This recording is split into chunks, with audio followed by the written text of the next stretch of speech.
the start of a new day, even though it's mid-afternoon, way past afternoon, but then we're excited. I'm excited. It's a good thing to be alive. I mean, I remember we did January 1st, and here we are, July 1st. Indeed. All right, and happy birthday to the Belgian ambassador to Nigeria, His Excellency Peter Linklet. Today is his birthday. Happy birthday to you, sir. Does he know what they call Sheikh? He's a huge friend of Nigeria, so you might want to give him that. He's always listening to our platform. So happy birthday to you as you celebrate your day today. All right, Abuja, let's get started. My name is Kimberly. Watch go call me Kim, the Oracle, the Digital Oracle, OTF, the Fellow, Ochanyawan, Madam Speaker, and I'll say yes to them all, reporting for duty. And I've got Gabriel. Yes, my name is Gabriel Spector. I don't have plenty names. I'm working on it, but I would update you once I do. We're going to start off with the big three stories driving conversation, and joining us virtually is Mr. Bode Gbadebo. He's a journalist and he's helping us wade through the big stories of today. Bode, good afternoon and happy new month. Hello? Oh dear. Can our guest hear us? Hello? Good afternoon, Bode. Is our mic muted? All right, I don't think our guest can you hear us? Hello, sir. All right. Our tech guy is trying to get his attention. I know he's on, and we can see his video. Well, maybe I need to wave. Good afternoon. We can hear you. If you're looking on live and you're wondering why I'm waving at the camera, I'm actually waving to my guest because he's joining us virtually.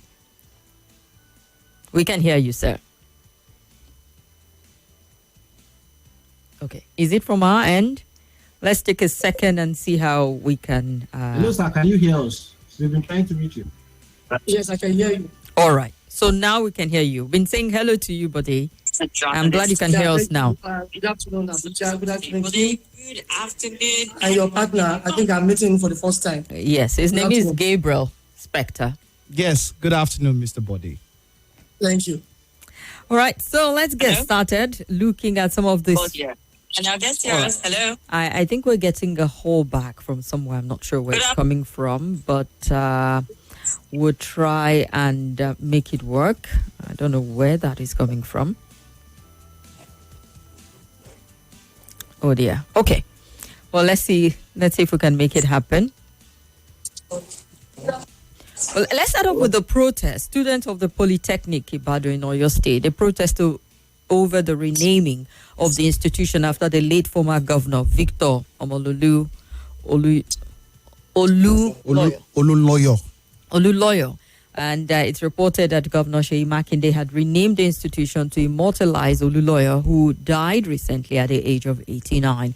Now, students and alumni bodies rejected Makinde's decision, and a statement released by the president of the student union government, Oladipupo Olamide in Ibadan, the state capital, expressed disappointment over the decision. Says, we strongly believe that this decision is unjustifiable and disregard the rich heritage and history of our beloved school. For over 50 years, the Polytechnic Ibadan has been a beacon of academic excellence, producing outstanding graduates who made significant contribution to society. The name Polytechnic Ibadan is synonymous with quality education, has earned respect and recognition nationwide.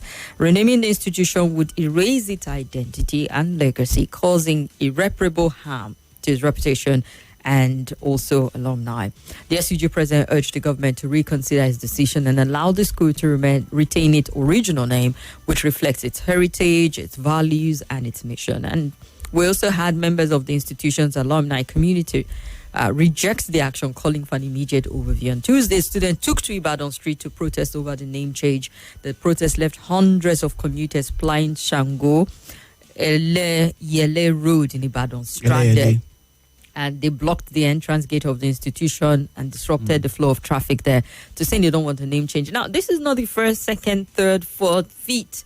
It might not even be the last time we're going to hear our government trying to immortalize someone and then change the name of an institution. I mean, there was no protest. Was there a protest in the University of Abuja when they changed the name to Yakubu Gowon? But in order to immortalize him, he's just to he's still pretty much around with us, but the institution was changed. And I remember MK Abiola also for Unilag. They tried so hard to change the name of the institution. It was greeted with massive protest. Jonathan, they had to force the hand of Jonathan. They said, okay, if you guys don't want it, some other school will want it. But we're seeing it as a tradition now where an institution that has been standing for a long time all of a sudden takes on a new name with or without consultation, and you're forced to accept it. I'm a little curious, buddy, what your interpretation of all of this is. And do you think it takes away from the institution when you have that name? Because documentation will change, letterheads will change, a lot of things will change. You have to notify institutions home and abroad that, okay, that university of this is now named after this individual, but it still stands with this integrity and whatever at the end of the day. What do you think? Is this something we should discourage at this point in time, or there's no big deal to it? Well, I think for me, in this instance, I don't think the government has done anything wrong by renaming the Polytechnic Ibadan after the late Dr. Victor Omololu Olunloyo. And I will tell you why. You know, even the government gave reasons. Dr. Omololu Olunloyo King was the first Ibadan man to be elected, democratically elected governor of Oyo State. That's history now. Dr. Victor Olunloyo was a rector of the same polytechnic, the Polytechnic Ibadan at the time. Dr. Olunloyo, at a time, or it can be in his lifetime, it could be also referred to as a renowned educationist. So these attributes qualifies him to be immortalized in that way. But wherever there is abuse, of course, we can condemn. The recent renaming of the Abuja International Conference Center after President Bola Tinubu was condemned by many. I was also against it because for me it was not justifiable. But in this instance, the renaming of the Polytechnic Ibadan after Omololu Olunloyo by the Oyo State government was justifiable with those three reasons I just gave you. Now, it will not affect quality of education in that institution. It will not take anything away from the students. They don't have rights to that protest, which they actually carried out yesterday, thereby denying road users the freedom to use the road. You understand? They should rather concentrate on their studies instead of dabbling into politics of naming and renaming monuments or institutions. They have no business. Even the alumni have no business to decide who, how the name should be, because they are not funding the institution. Yes, they are stakeholders, but they are not funding the institution. The government is funding the institution, and the institution has been there for many years without anybody tampering with the name. But now there is a reason. The Polytechnic Ibadan.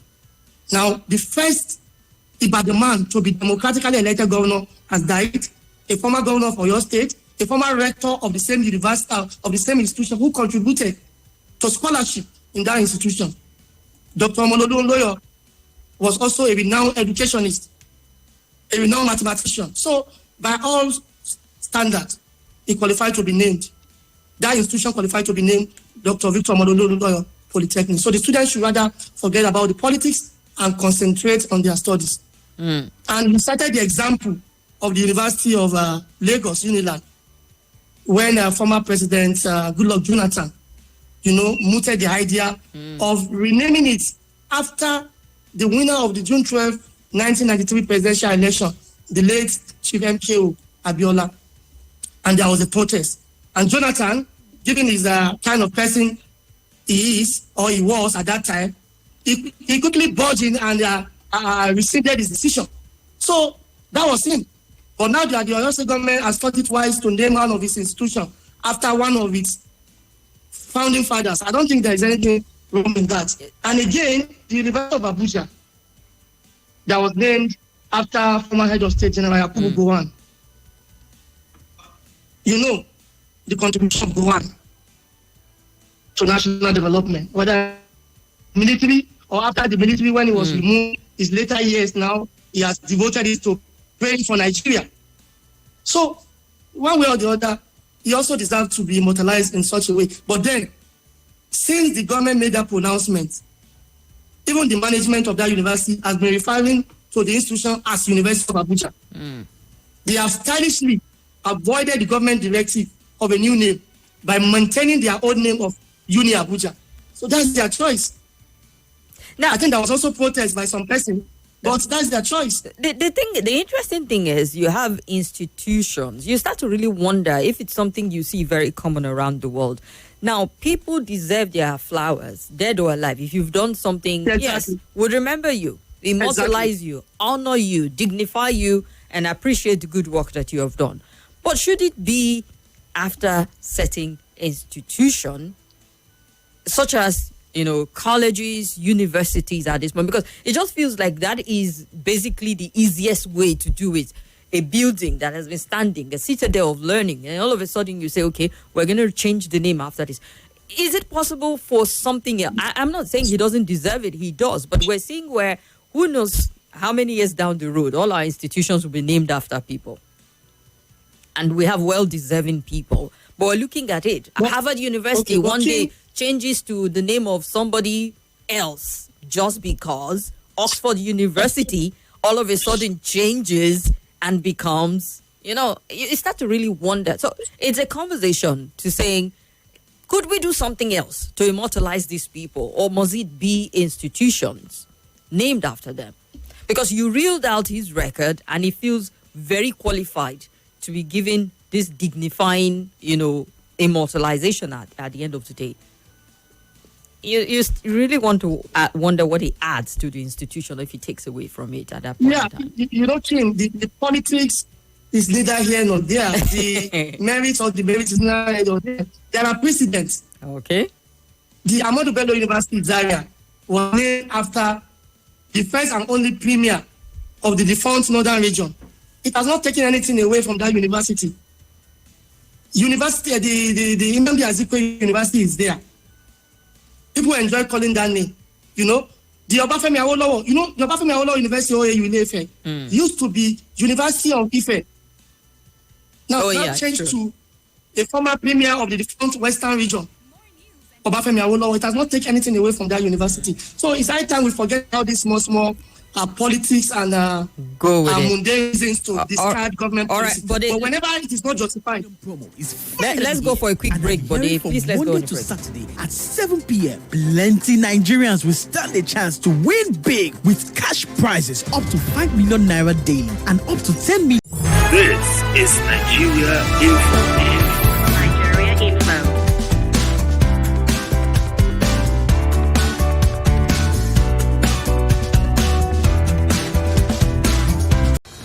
Hello, my name is Kimberly. I'm the host of Hard Facts, and I bring you the biggest stories driving conversation every weekday here on 95.1 Nigeria Info Hard Fact Show. I love to get your opinion and conjectures, but the facts you cannot dispute here on Hard Facts.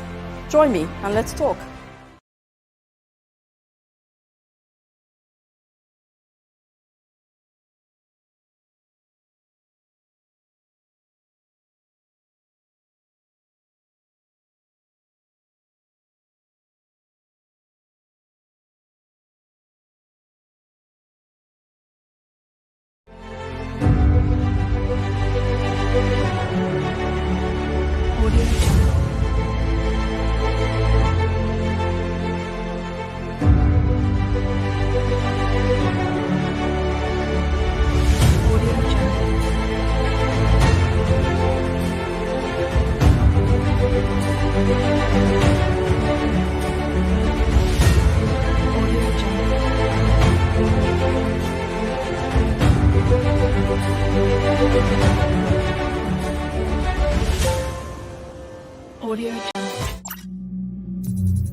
All right, talking with Bode, Gbadebo on the Big Three, Kim and Gabriel Spector, and we Started off with the story that student protest renaming of the Polytechnic Ibadan by Governor Seyi Makinde, and just getting our guest opinion on that. He says absolutely nothing wrong, and mentioned some highly reputable institutions that are named after individuals, and some of them have been as a result of name change to immortalize these people at the end of the day.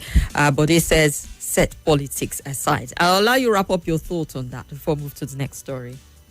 Hello, buddy. All right, so yeah, go ahead. If there is no abuse, there is no big deal about it. But if Makinde today goes on a renaming spree by naming every available institution after people, or even his political associates, just to massage their ego, of course we say no, this is not justified. We'll go against him. And the example of the International Conference Center we cited, I will tell you why some of us are against it. Now, the reason is not far-fetched. King. Okay. That edifice was built by former military president, General Ibrahim Badamasi Babangida. Now, it is good that President Tinubu deemed it right to renovate it to meet international standard, because that place is one of the places that people can see and say, oh, this is how Nigeria look like. So President Tinubu has done well to approve money for the Minister of FCT, Nyerson Wike, to renovate that edifice. But it is not proper for them, after the renovation, among themselves, to now decide that, oh, the minister, in order to please his master, now say, okay, I'm renaming it. But I mean, every free available institution after people. That was morally wrong. Or even very, very morally wrong. So in that instance, they have abused privilege and they have abused their office. And the problem is here. Another government can come tomorrow, elected on a different platform, and choose to undo that decision. So it will be an embarrassment for the legacy of Tinubu. So that's why it's not good to abuse privilege, to abuse office. So that's my take on that. All right, Mr. Bode, I would like to ask you, one of the reasons why there are concerns and there are protests against this move by the Oyo State governor is perceived misplaced priority. I would like to ask if you can confirm if, as we speak right now, lecturers, full-time and part-time lecturers in Bode State Polytechnic are not being owed salary, because if we're talking about renaming, we need to be sure that the more important issues are being taken care of. I mean, I would frown at it if my boss is doing some renovation and then I'm being owed salary. So do you have information as regards this? Okay, I'm not aware, but if the lecturers of the institution are being owed salary, so it simply means that Governor Seyi Makinde did not seize the opportunity of the funeral of the former governor of Oyo State very well. He did not seize the advantage, the opportunity. He didn't seize it to the maximum. He didn't seize that opportunity to the maximum, in the sense that while using that occasion to say you are renaming the institution after a former governor who has contributed to the development of the state, he could have also seized the same opportunity to say, oh, I am aware of the problems in that institution. On this day, I'm promising that it has come to an end. We do this, we do that. But Nigerian politicians, of course, misplace priorities always. That's what they do. They misplace priority. But that does not take away the proprietiness or the propriety of renaming that institution after former governor Victor Omodolo. So that is the different ball game. Governor Seyi Makinde not discharging his duty very well by taking care of the education sector in respect of payment of salaries and allowances of lecturers. Different ball game, and I can tell you that is a minus for him. All right. Well, there's no confirmation that he's owing them salaries. I think you just wanted clarification if that's the case at this point in time, so that people don't think the governor is owing them salary at any point in time. All right, let's go on to another story. Our president was at St. Lucia. That's how it's pronounced, right? And then he got an honor. The government of the island country, St. Lucia, have confirmed President Bola Ahmed Tinubu the title of Knight Commander of the Order of St. Lucia, the highest honor in the country. And the government of St. Lucia is pleased to announce that Governor General has confirmed the title of Knight Commander of the Order of St. Lucia upon His Excellency Bola Ahmed Tinubu, President of the Federal Republic of Nigeria, the country announced in their X-handle. The president arrived on Saturday to kick off a two-nation diplomatic tour of the Caribbean and South America. And the president had earlier addressed a special joint session of the Senate and the House of Assembly there. He said he held the view that Africans and the people of African origin everywhere have shared destiny and must work together towards a glorious future. He did say quite a lot. Meanwhile, the government of St. Lucia said it would formalize diplomatic relations with Nigeria to establish a structured framework for exploring and advancing cooperation across a broad range of mutually beneficial areas. So they're excited. And then Nigeria also will provide scholarship to citizens of the OECS member countries, the oceanic countries, and extend the service of the Nigerian Technical Aid Corps to these countries also, which is something that, some people have been talking about at this point in time to understanding what it means. Organization for Eastern Caribbean State. Oceanic countries are different from the Caribbean state at this point in time. And then just trying to look at, the relationship we're establishing with this country and perhaps other countries that Mr. President will go to, what it means for Nigeria and St. Lucia at this point in time. I would say congratulations to the president for the national honor. We have also extended, I remember, who was the last president that came to Nigeria? Was it India or somewhere? I can't remember which president came. I will Google it. Yeah, we must find this. And Nigerians were like, oh, should we be giving national honor? I think this is just for diplomatic reasons and more. You get to see this happen every now and again. But looking at St. Lucia, a lot of people, I see that they've Googled it to just know where the country is in the first instance, because some people have not heard of it before. It's one of those Caribbean island countries that you have. But I'm sure we can work something good with them, right? But what do you think? Why not? Sure. Why not? No country should operate as an island. Mm-hmm. There must be cooperation for development. And that's what President Tinubu has just done, to say, well, they may be popular or they may not be popular. Yeah. But we are going there for many reasons. Number one, he said, there is a need to establish this African affinity, that these people are said to have migrated from Africa. So there is a need to re-establish the affinity with our brothers in the Caribbean. So that is one plus, a kind of diplomacy to establish family bond. That's good. And I think he also achieved visa-free policy with some of these countries. He asked them to reciprocate. He has actually declared Nigeria that Nigeria will receive them without visa, and they should also reciprocate. And you know what that means? We have a lot of people who may want to go to these Caribbean countries easily to go and study, to go and do business. And there are a lot of, as we speak now, there are a lot of administrative bottlenecks. But with the visa-free policy, they can easily go to those countries to do business. Is it for everyone? I thought the visa-free policy was for just the officials from the I don't think so. I don't think so. It's not for official. It's for everyone. So that to actually, deepen cooperation and relationship with these countries. And like you said, some Nigerians are not even aware that some of these countries actually exist, like St. Lucia, Antigua and Barbados, a lot of them in those Caribbean axes. So they also hold a lot of opportunities, business-wise, cultural-wise, and, in different areas. So we can foster this relationship by actually not operating like island, but visiting one another. And Prime Minister of one of them, St. Nekis or Nevis, was there a few months ago. And now that Nigeria, and he was part of the leaders that even received President Tinubu on Sunday in St. Lucia. So there is nothing bad with it, because I've had people saying, the population is not up to Oyo State. The GDP is not up to Oyo State. Why should Nigeria spend money to go to that there's just something about us in Nigeria. I guess you want to also look at the benefit. You're going to a country where some people are just discovering for the first time.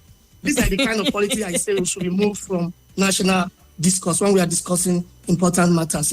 It's unnecessary. The GDP may not be up to that of one state in Nigeria. The population may not be that of Katsina State or Bauchi State. Fine. But it's a sovereign nation. One day, there will be something there that will be beneficial to Nigeria. So we can't go cap in hand at that time to be begging them. So it's now good for us to go and establish relationship, not when we are in need. And you can't have everything in life.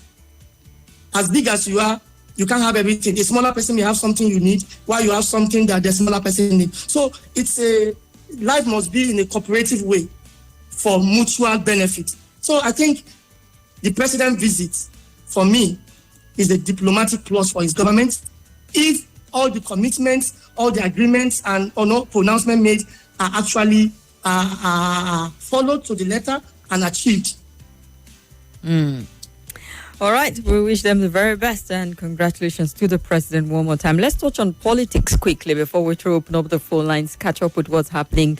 The big parties. The PDP seem to have resolved the impasse in spite of the fact that they had security presence and weren't sure what the meeting was, whether it was a NEC meeting or which other meeting. There was a bit of confusion there.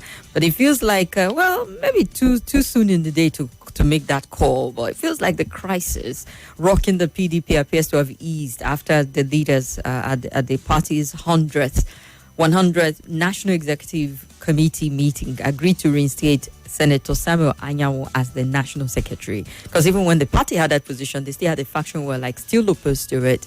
Anyanwu's status has been a major bone of contention since the PDP's loss in the 2023 presidential election, with divisions among party organs, including the National Working Committee and State Chapter. And they addressed journalists after the NEC meeting at the party's National HQ. Acting National Chairman, Ambassador Umar Damagun, confirmed that Senator Anyanwu has been officially restated. Now, looking at some of the resolution, it was gathered that sources privy to the closed-door meeting after the NWC members who initially opposed Anyanwu's restatement said they felt sidelined by the acting national chairman in the decision-making, and so they had to put up a little bit of resistance. But it feels like all of that have been resolved just yet. Now, why PDP is resolving some of it? Since the resignation of the APC chairman, there have been all kinds of speculation. Is he resigning for health reason, like he put there? Or is he resigning to come back and vie for office? Nobody knows, but trust Nigeria, there is always room for speculation, even though the reason was given there in black and white to say health reasons. But the number of times you read health reasons and it wasn't health reasons at the end of the day. We hear that supporters of former Kano State Governor Rabiu Musa Kwankwaso are preparing their next move following the resignation of their estranged protege and successor, Dr. Omar Abdullahi Ganduje, as national chairman of the APC. Now, since coming into power, the president had reportedly met with Kwankwaso to discuss a possible switch from the new Nigerian People's Party, NNPP, to APC. However, Ponding says Kwankwaso could not join the APC while his political rival and former ally, Ganduje, was chairman of the party. Now that Ganduje has vacated the APC national chairmanship position, Kwankwaso supporters say they are ready for the next move. Is it supporters that are putting us in trouble here? Because in supporters we are listening to, the main actors themselves have not made that move. I don't even know how to read body language anymore in Nigeria. But this is what is put out there. And sometimes you don't want to discount some of this, because when the supporters start to put it out, it's to test the waters and see how if you agree with the political maneuver that is going to come with it. But how much of a strategic shift with this creating the APC if we had someone, let's play with the ideas coming out from supporters here, that someone like Kwankwaso decides to move to the APC when Ganduje just stepped back? Is it playing with fire, or it is what it is in Nigerian politics? As a matter of fact, Ganduje steps down as the chairman of the ruling party. There's no report that says he's no longer a member of the No, not at all. He just resigned his position as chairman. So he's still a member of the ruling party, possibly an elder statesman in the party. A floor member. And that one, he doesn't have much say. A floor member. You know how politics work. A former governor. A former governor is floor member. Is a floor member, but we know how much power he wins in the PDP. All right. But what do you think? Supporters say. Exactly. No, I am enjoying you, actually. You have discussed it. Nigerian political scene is like a circus show. And also, it's a classical example of the more you look, the less you see.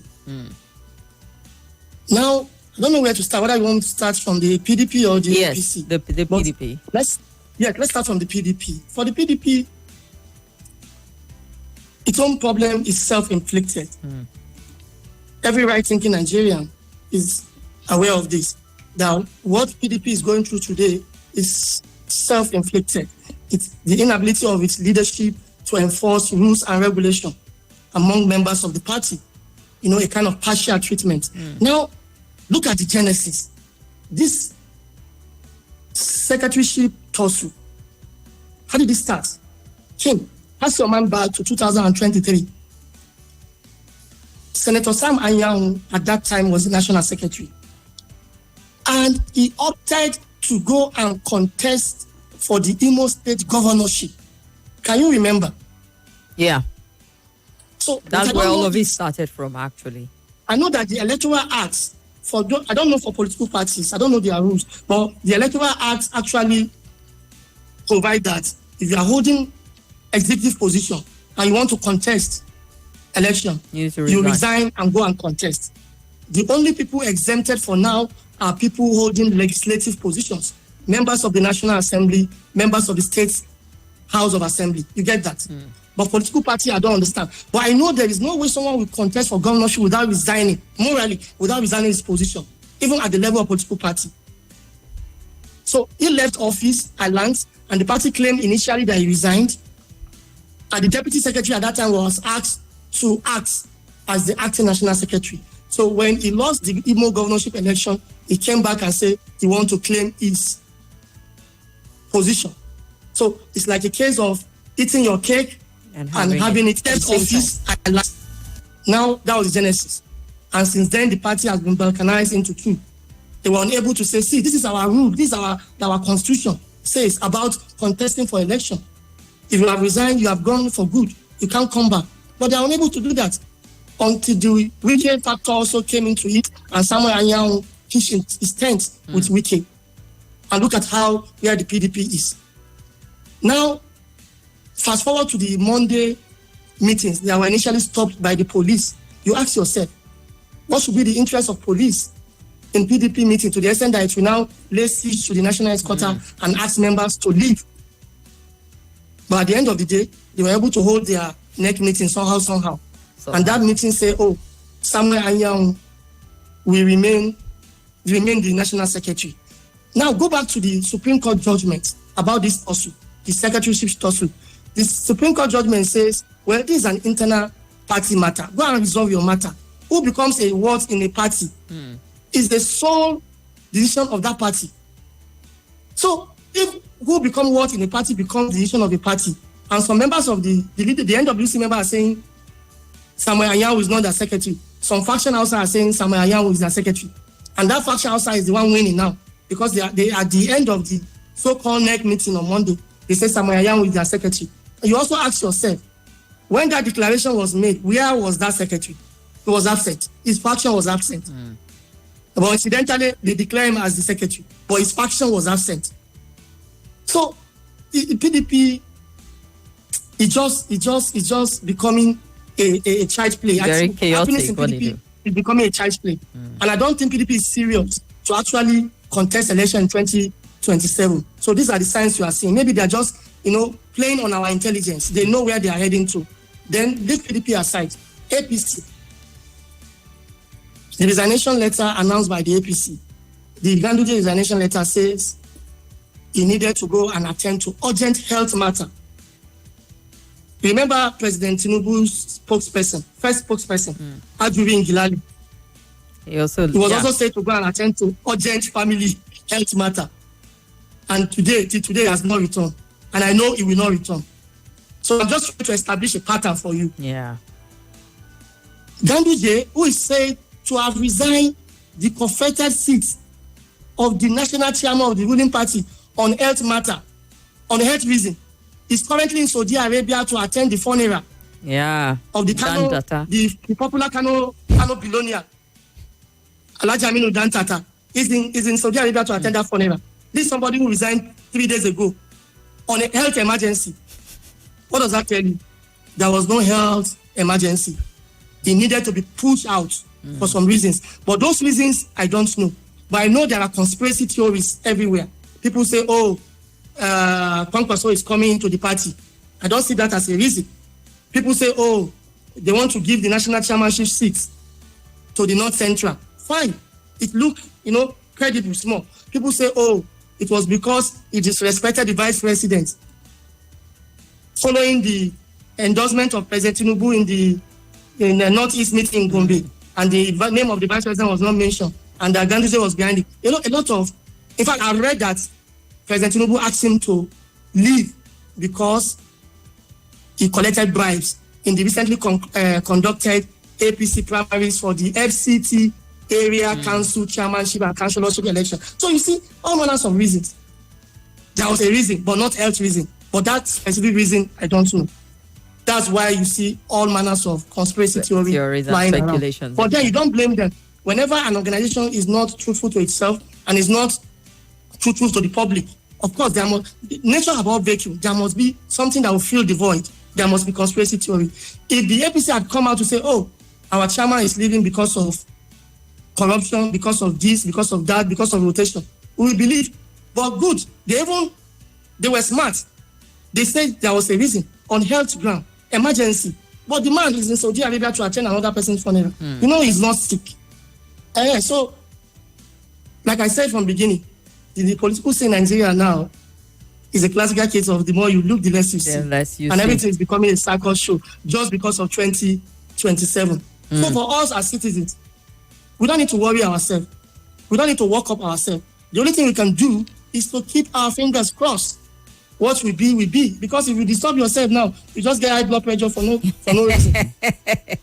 Bode is giving you even advice to this point in time. Don't get all worked up and carried away with all of this. They've designed everything already. They've scripted everything. And they will achieve it. So why are you disturbing yourself? Wow. What will be, will be. Really interesting. Well, let's look at comments quickly here.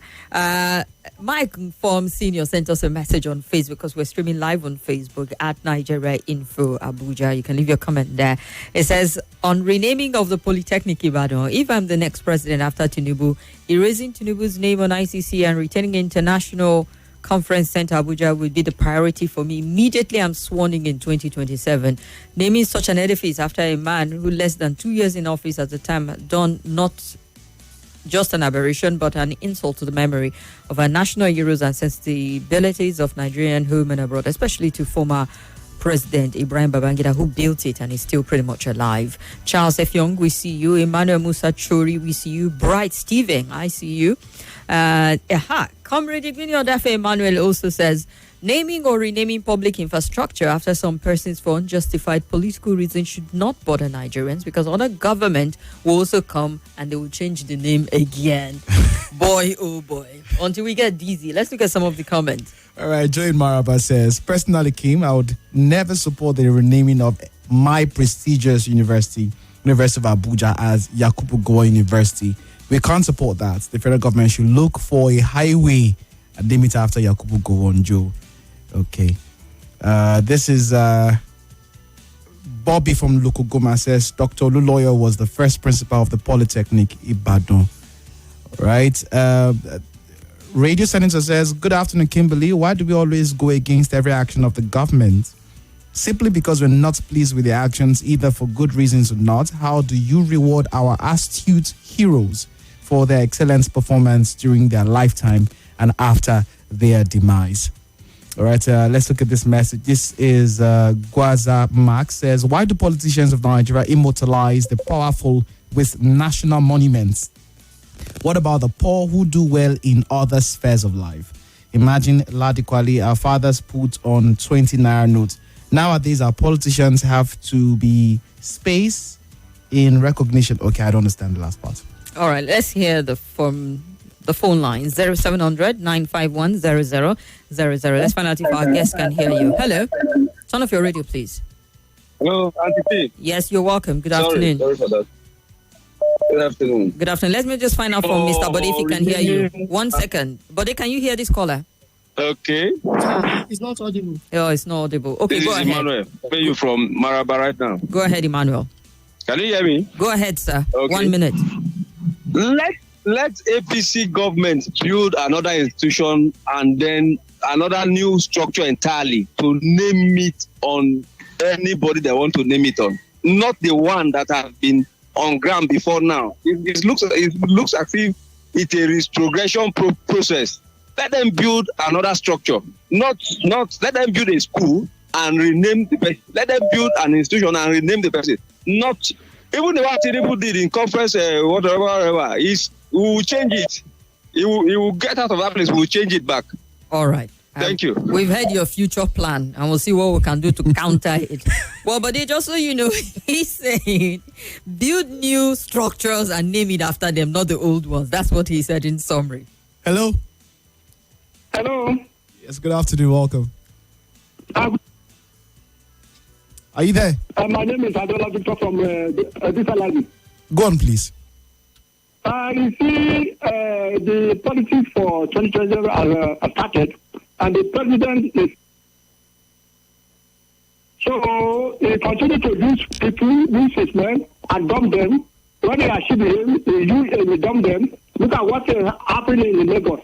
Because they want to capture Lagos in 2027, and look at what's happening in River State because they want to capture River State in 2027, and look at how he has dumped Gambia. So River State, Lagos State, and the Kano State are very important states for him to win the next election. This is why we will see more using and dumping of his party men. Thank you. He was the one who used the word that Ganduje was dumped. We didn't say it. It was his word. The caller I said Ganduje was dumped. Boy. Hello. Hello. Good afternoon. Good afternoon. Welcome to the show. Yeah, Madam Kim, how are you? Fine and well, sir. Welcome to the show.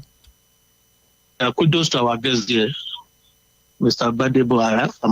I think I'm right. You're correct. Yeah, my name is Ojodi Student.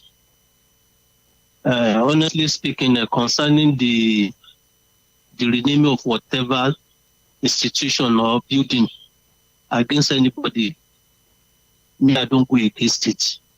But what I go against is renaming educational institution against anybody. It's not okay for me.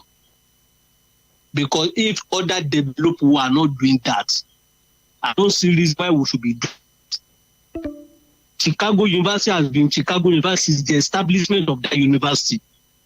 For Harvard and the rest, the white people have not deemed it to change it. So why are we doing that? All right, it's sir. affecting the integrity and the quality of that, the name of those institutions. All right, so we need to go for a commercial. Thank you very much. We'll wrap up with our guest, Bode, after this quick commercial break. Stay with us. Billion promo is finally here, and I'm hearing from Monday to Saturday. This is Nigeria Info. Nigeria Info.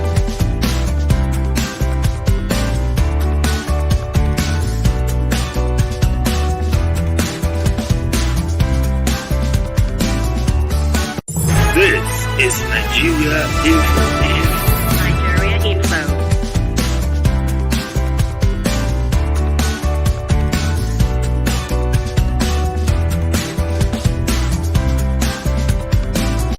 This is Nigeria Info. Nigeria Info.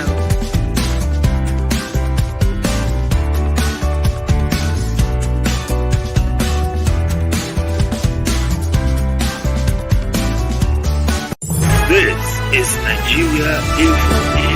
Nigeria Info.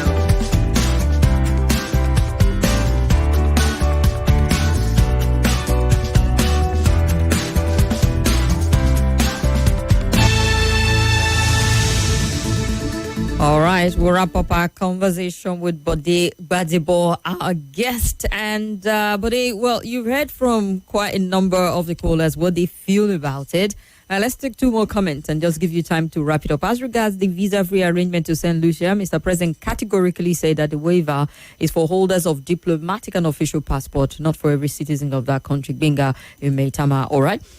Greetings to Mr. Bode. All the political calculation ahead of 2027 are in my hands. From APC down to Labour Party. Where is Ganduje now? Kwankwaso is coming back. Peter Obi is going to ADC for coalition, including Shaware, who they've given a position ahead of 2027. As for the the APC government, absolutely anything is possible to rename everything to Bola Ahmed Tinubu. Just 2 years in power speaks volume of how they want to rename everything, because he's only interested to be there as, okay, I would leave the rest of your message because he was getting too personal at that point. Emeka from NNPC TARS.